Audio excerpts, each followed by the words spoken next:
Alrighty, well, I'm downtown in Smiths Falls, Ontario, Canada, and I'm I just been uploading videos using oh the bank's Wi-Fi over here, Bank of Commerce. Bank. Yeah.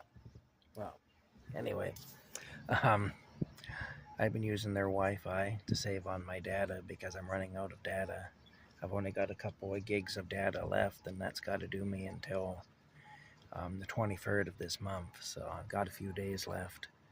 So I'm kind of conserving it as much as I can. It's only the 16th now, so I'm just conserving the data as much as I can so that I'll have it when I really need it.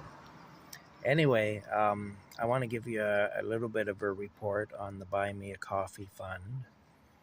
I don't have everything written down right now, so this is just going to be a rough list of. It's going to be just a very rough thing anyway. Not precise, but it'll give you an idea of what's going on with it. As it stands right now, so far since the fund started, it has raised a little over $1,800 US funds, which comes to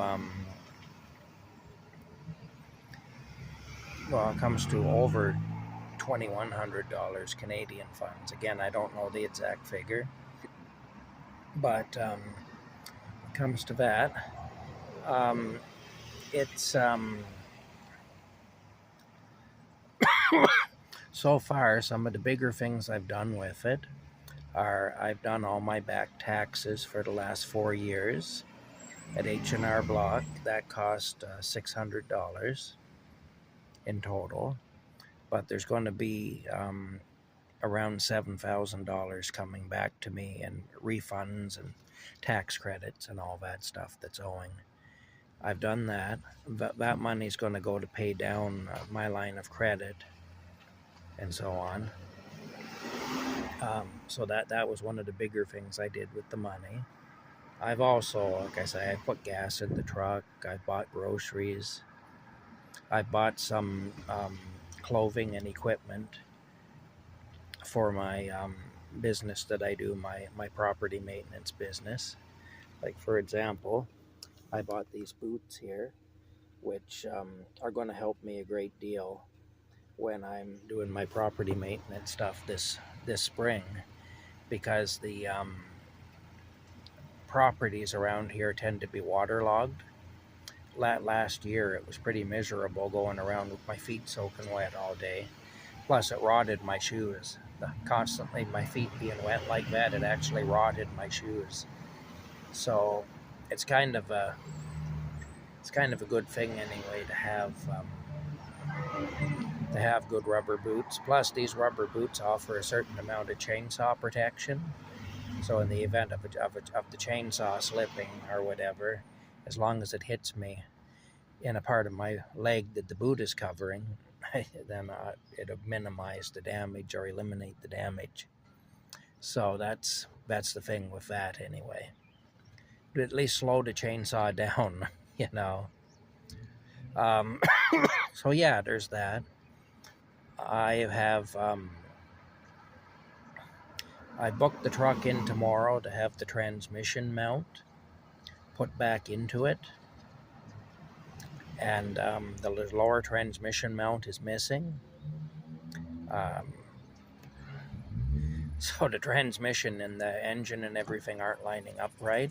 That's probably part of the reason for my issues that I've had with the transmission slipping and so on. At least I'm hoping that it is, because if that cures it, that's a good thing. I've noticed there isn't any metal filings in the transmission fluid, so that's a good sign that the transmission at least isn't being ground away, internally. That I don't have pieces of transmission gears floating around in there. Anyway, that's but the lower transmission mount and 2 transmission cooling lines which are leaking and have to be replaced. Those 2 things being done is going to be $900. That's coming from the money from the Buy Me a Coffee fund. Like I say, my big goal with it is to pay off my debts, to get out of debt, because unfortunately when I had the house, I couldn't afford to heat it, and I had to at least keep the heat on to a minimum in the wintertime so the pipes didn't freeze, and even that was very expensive. We pay a lot for fuel here. We do. There's heavy taxes on fuel here. Anyway, that between that and the truck that I bought from my boss's friend, it turned out to be no good.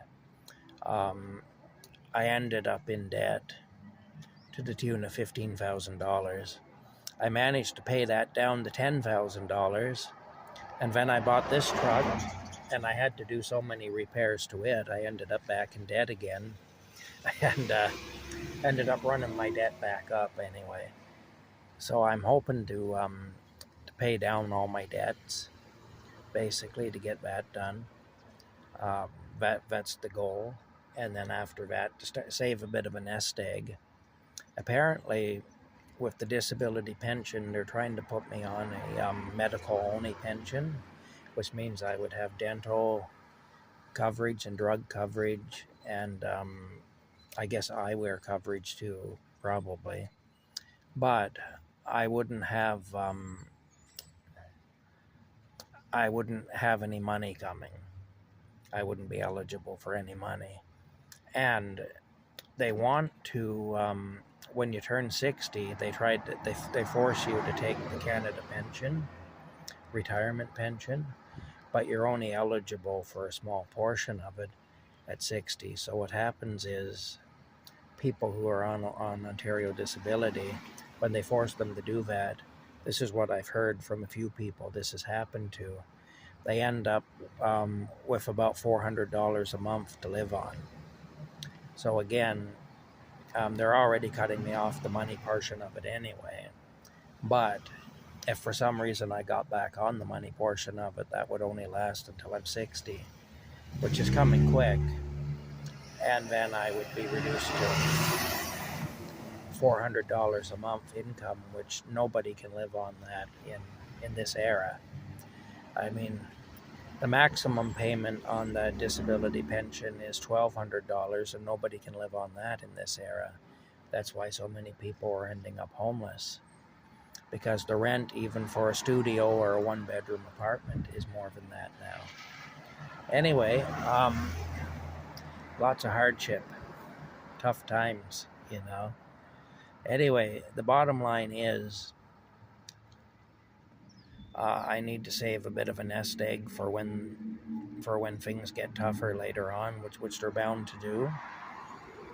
And so that's my next plan, and hopefully to be able to buy a little piece of land somewhere between my earnings from my job and my earnings from the coffee fund. I'm hoping to pay my debt, save a bit of a nest egg, and be able to buy a piece of land somewhere soon, so that I'll have a place of my own to go to. Because as it stands, once I move into the truck, no matter where I am, I'll be trespassing. You know, really, it's crazy, but that's how it goes. So, yeah, that's about it anyway. That's where it's at. That's what's happening here in my life, and that's just a brief overview, at least, of what's happening with the Buy Me a Coffee fund. Yeah. All right. Just wanted to give you an update. We'll talk later.